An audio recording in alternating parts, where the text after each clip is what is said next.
사도행전 2장을 같이 공부해 보도록 하겠습니다. 자, 모든 성경은 다 구절 단어마다 다 중요하죠. 중요하지 않은 말씀이 없습니다. 우리는 또 가끔 각 장별로 핵심 구절, 핵심 단어 그런 말씀을 하는데 그 핵심이란 말씀을 좀 우리가 주의해야 된다고 생각합니다. 하나님 말씀을 공부함에 있어서 뭐가 핵심이다, 이런 말씀은 뭐가 중요하다, 이런 말씀은 좀 유의할 필요가 있다. 왜냐하면 하나님 말씀은 모든 단어, 구절이 다 중요합니다. 다만 하나님의 말씀이 살아있는 말씀이 우리 모두 각자에게 전해질 때 나에게 주신 말씀이 있죠. 말씀이 살아계시니까 나에게 주신 말씀을 내가 받아서 나의 것으로 내면화하고 나에게 필요한 말씀을 내가 받아 적용하는 거죠. A라는 사람이 받을 때 다르고 B라는 사람이 받을 때 또 다른 거죠. 같은 내용을 읽고 묵상하고 연구하면서도 각자에게 주어지는 말씀이 각자 다른 거죠. 왜? 하나님 말씀은 우리에게 필요한 영양소를 공급하는 것과 같고 또 그 말씀이 나를 회복하고 치유하고 강화시키기 때문에 모든 말씀이 모든 사람에게 동일하게 적용하기는 어렵죠. 그래서 우리가 세상의 학문을 연구하듯이 핵심이다, 그렇게 이것이 중요하다, 그렇게 말하기가 어려운 겁니다. 그래서 저는 다만 오늘 예를 들면 오늘 사도행전 2장을 우리가 같이 강의해 나갈 때 이건 중요합니다, 그렇게 말하지 않습니다. 다만 제가 사도행전 2장을 읽고 묵상하는 중에 이 말씀이 저 마음에 와 닿았습니다. 이 말씀을 나눕니다. 이렇게 제가 말씀드릴 수밖에 없는 것입니다. 다만 그러니까 제가 사도행전 2장을 보고 연구하고 묵상하면서 이 말씀이 저에게 많이 와 닿았습니다. 저는 이 말씀을 가지고 묵상하며 이 말씀을 가지고 은혜를 받고 나에게 적용하고자 합니다. 그렇게 저의 입장에서 이 말씀이 저에게 필요하다, 그런 말씀을 제가 선택해서 소제목을 정하고 그렇고 여러분과 나누는 것이죠. 그런 것이지 이 말씀이 이 장에서는 중요한 말씀이고 핵심입니다, 그럴 수가 없다는 겁니다. 저에게는 핵심이지만 또 다른 분에게는 그 말씀이 그 장에서 핵심이 아닐 수가 있거든요. 왜? 모든 하나님의 말씀은 다 중요한 말씀이기 때문에 그렇습니다. 예. 저는 제가 은혜 받은 말씀을 그냥 나누는 겁니다. 예.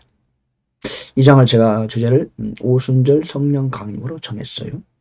이건 제가 어떤 책을 참고를 해서 한 게 아니고 제가 이제 장 주제나 소제목을 만들 때 제가 그냥 그저 성경을 읽고 묵상하면서 이 구절은 이렇게 하면 좋겠다, 소제목을 제가 그냥 정했습니다. 제 임으로 정한 겁니다.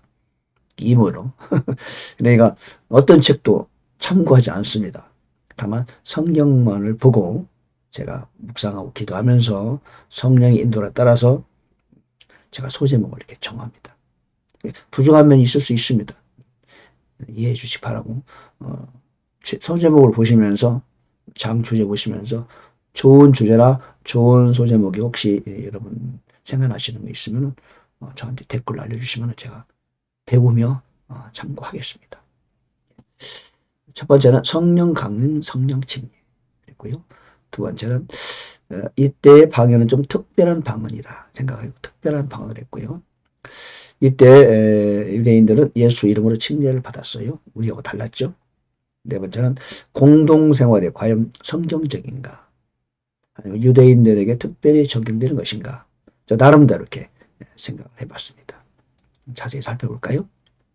자, 1절에 보니까 2장 1절 오순절날이 이름에 그들이 다 한 마음이 되어 한 곳에 있더라. 자, 중요한 것은 120문도가 한 마음이 되었더라. 이 한 마음이 아주 좋죠. one mind, one heart. 아주 중요합니다. 여러분 기도할 때는요. 주님이 그러셨잖아요.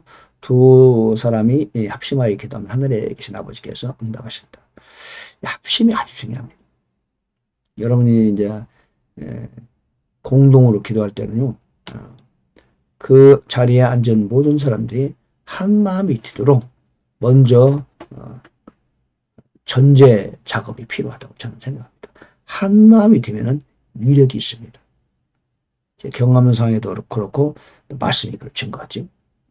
120문도는 당시 예수님이 부활하시고 승천하신 이후에 마가 요한의 다락방에 모여서 정말로 한 마음이 되었습니다. 아마 한 마음이 될 때까지 많은 어떤 대화가 있었을 거예요. 베드로를 이슈해서 어떤 그런 서로가 대화하고 위로하고 때로는 토론하고 그리고 의견을 모으고 그리고 한 마음이 되는 때까지 약간의 시간이 걸렸을지도 몰라요. 그 작업이 필요하다. 부부라 할지라도 한 마음이 안 될 수가 있어요. 가족이 기도할 때도 자녀들을 잘 대화하고 그들의 말도 듣고 해서 한 마음을 만드는 그 작업이 필요하다.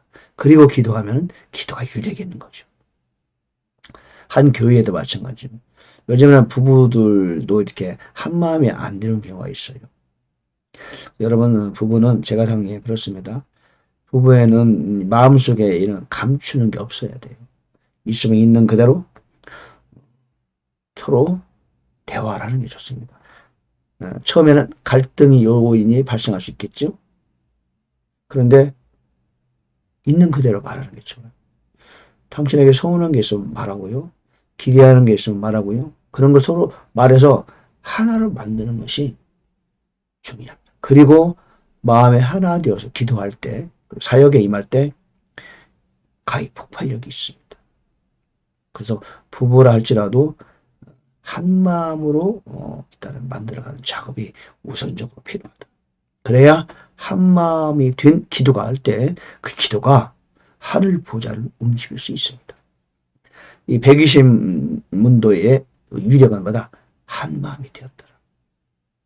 그리고 기도했더니 성령이 임했죠. 4절에 보니까 그들이 성령으로 충만하여 성령께서 그들에게 말하게 해주는 대로 다른 방언 말하기 시작하더라.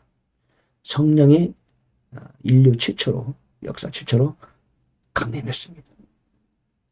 사도행전 1장 5절에서 주님께서 말씀하신 것처럼 너희들은 몇 날에 못 뛰어 성령으로 개혁성경 세례되어 있는데 원문을 침례죠. 성경에는 세례라는 말이 없는 말입니다. 침례를 번역해야 됩니다.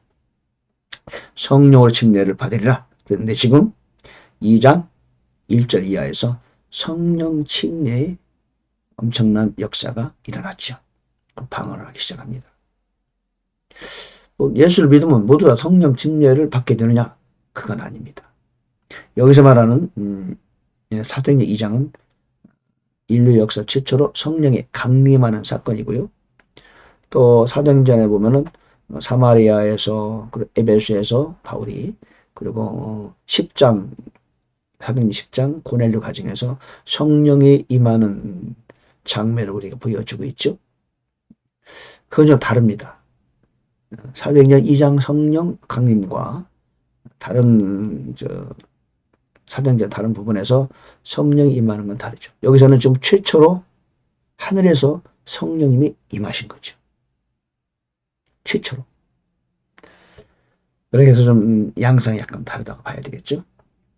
자, 그리고 이렇게 해서 한 마음의 위력으로 성령이 이제 성경 역사상 인류 역사상 최초로 강력하게 임하면서 방언을 하게 되죠.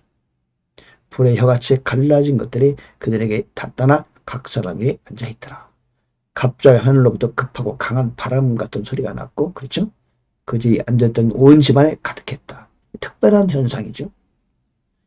사도행전에서 다른 부분에서 나타났던 그런 성령의 역사하고는 양상이 다르죠.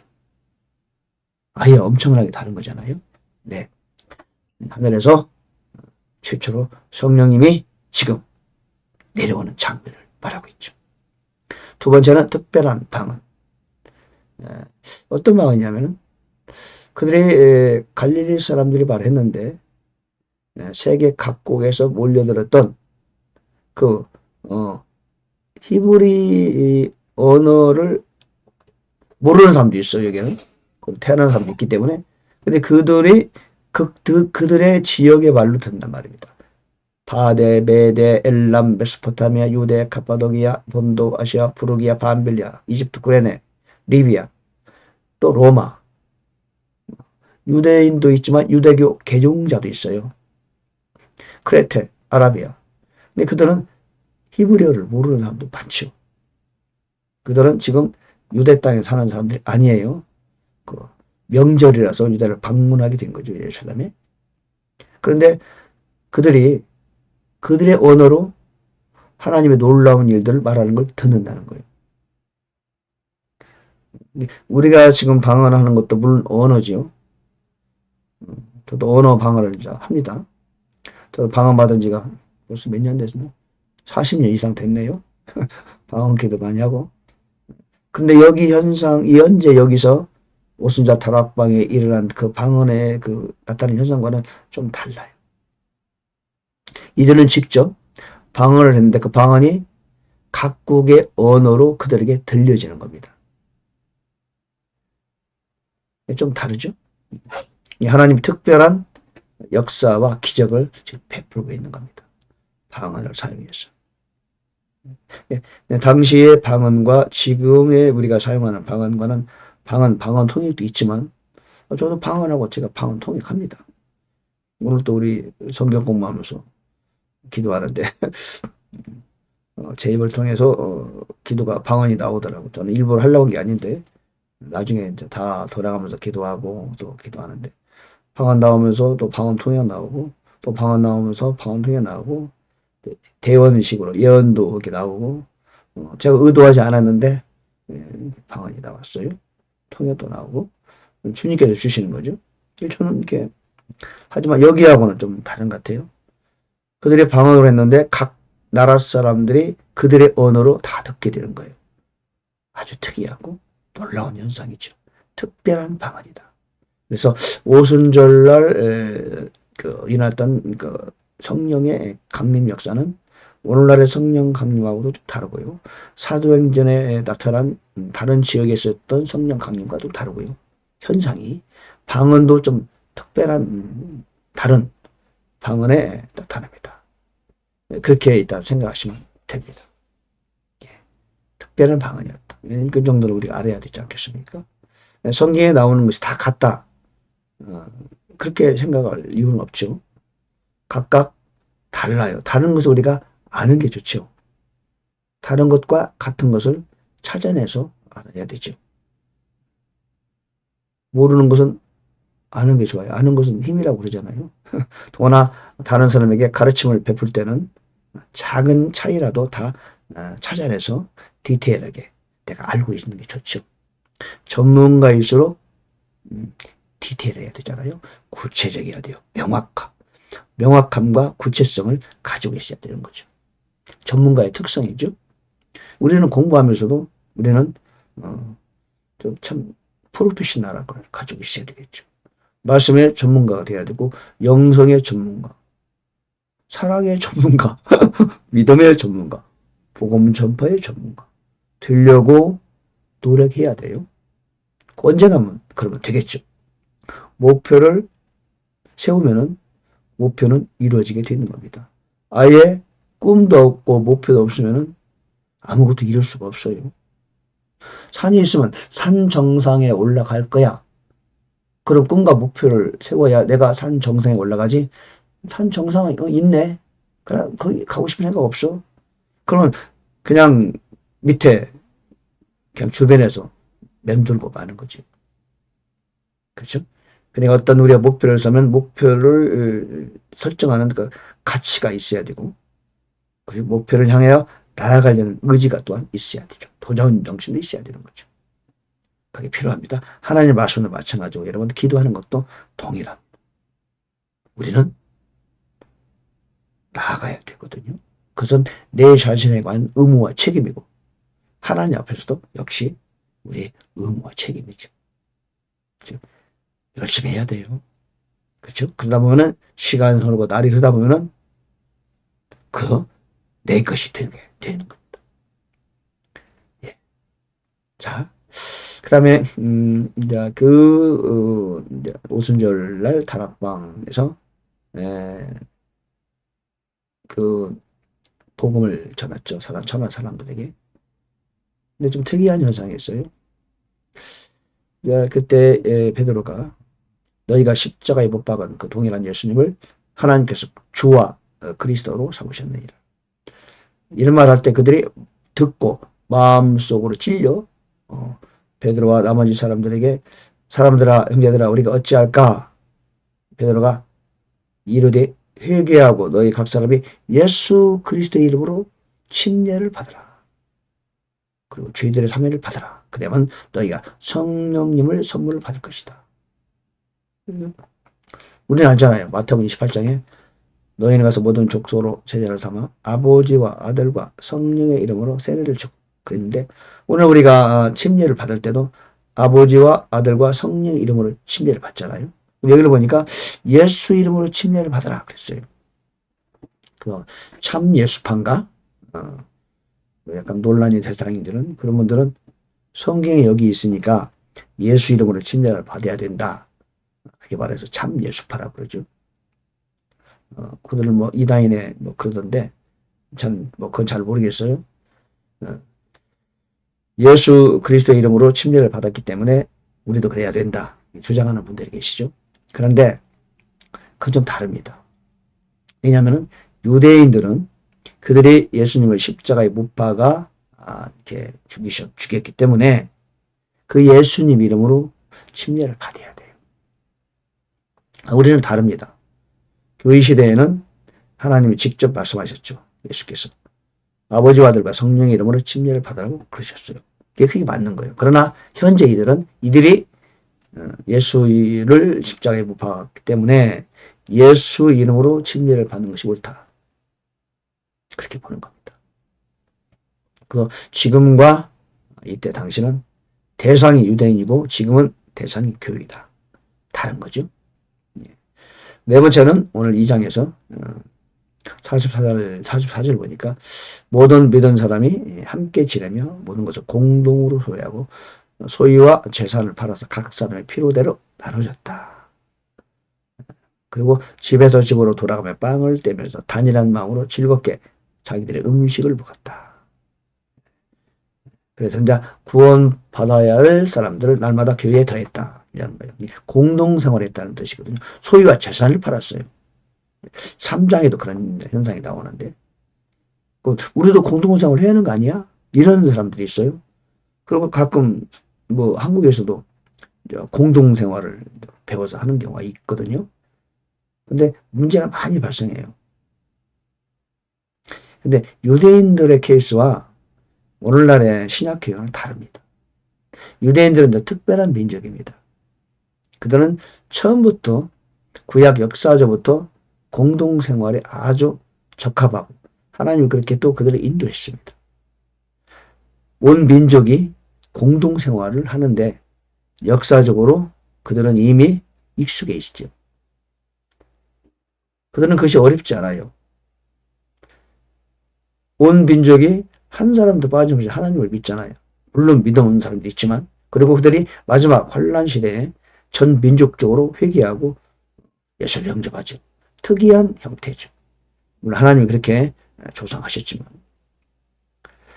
그리고 또 초대교회 때 보면은 사도 바울이 서신서를 유럽에 있는 교회, 이런 교회, 저런 소아시아에 있지만 그들에게 공동생활을 하라 그렇게 말한 적이 없어요. 그러니까 유대인들이 예루살렘에서 공동생활한 현상은 특이한 현상이다. 그렇게 봐야 돼요. 그들의 문화에 걸맞는, 그들의 사회적 사고방식에 걸맞는 그런 현상이라고 봐야 되겠다. 그 공동생활은 오늘날 교회에 적용하는 것은 무리가 있다. 물론 공동생활이 나쁜 거 아니죠. 하면 좋죠. 그러나 그걸 우리에게 권고하고 강요하는 것은 성경적이라고 말할 수 없다. 그렇게 말씀드릴 수 있겠습니다. 자, 오늘 사도행전 2장 같이 살펴봤어요. 성령 강림, 성령 침례, 특별한 방언. 예수 이름으로 침례했는데 그때 한정적이었다. 그 공동생활은 과연 성경적인가? 성경적이라고 볼 수는 없다. 그러나 만약에 공동생활이 가능하다면 하는 것도 하나님 앞에서 좋은 현상이라고 저는 보고 있습니다. 자, 오늘 사도행전 2장을 같이 살펴보면서 은혜를 나눴습니다. 여러분, 말씀의 은혜 가운데 충만하게 거하시길 간절히 바랍니다. 할렐루야.